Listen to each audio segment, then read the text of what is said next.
The evolutionary story within that scientific framework is that those of our female ancestors who happened to have had genetic proclivity to like the high testosterone males during the high fertility phase, and then the lower testosterone males during the non-fertile phase, were more successful in reproduction, and therefore they were more likely to have females that had that programmed into them, and so that spread through the whole. So it's not a matter of cynical, calculation. It's just what worked. Why did it work? It works because high testosterone males statistically are genetically more healthy than low testosterone males, statistically. So by mating with the high testosterone male, she's increasing the probability of having better genes in her offspring. But the high testosterone males tend to be less likely to commit and to be there to actually provide.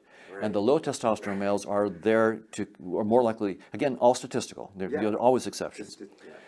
So low testosterone males more likely to be there long term and to provide the resources that she would need, especially during, the Pleistocene, when all this stuff was evolving.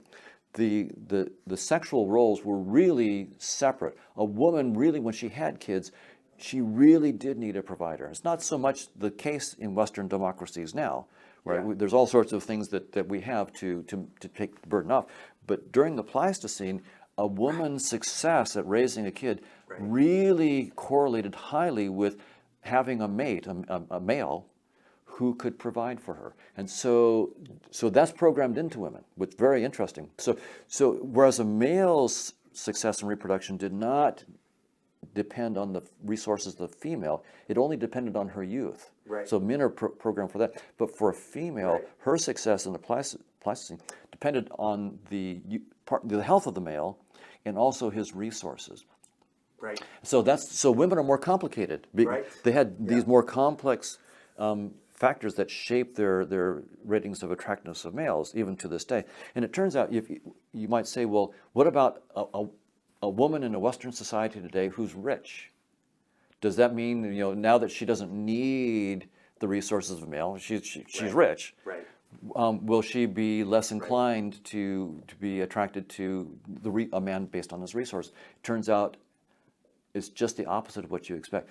A woman who's rich will be even more insistent that the man that she dates has resources.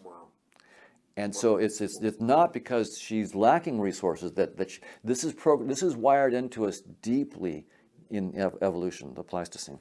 And in some sense, a woman who is young, healthy, and rich basically knows I can have it all.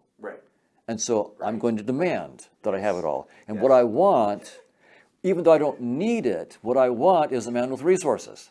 And so I will have a man with resources. And but why?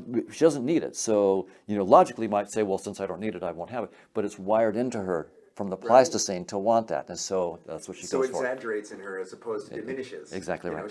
She wants more choice. Exactly right. Whatever's wired in, let's have more of that. That's right. So the evolutionary stuff, again, I think it's the best theory we have right now of a lot of these things. As I said earlier, I think evolution is only true in the interface. It's not deeply true. But it's really interesting in the interface, the kinds of predictions that it makes. And these are really helpful to understand. Hello, my name is Doug and I've created a video tutorial called What to Message a Girl for Online Dating Success. The reason why I've created this product is to help those men out there who are dating online but are not getting the replies or getting the dates that they desire.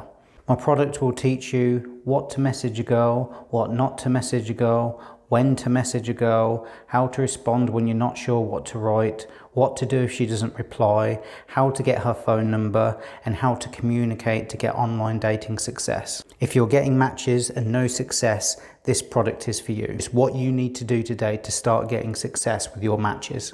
I'll also be talking about other issues such as how to spot red flags, identify time wasters, to stay out the friend zone, how to deal with ghosting, simmering and icing. Not only will I be giving you exactly what you need, copy and paste, I'll also be explaining to you the reason why I'm writing what I'm writing so you can understand the psychology and know what behaviours to look out for and which ones to avoid. This product is packed with value. I've tried to cram as much as I can into a short amount of time as possible while being the most informative. If you're a man and you're confused and frustrated with what to text with online dating, this product is the solution for you to get more dates in less time. Click the link in the description box below to buy the product and change your dating life forever.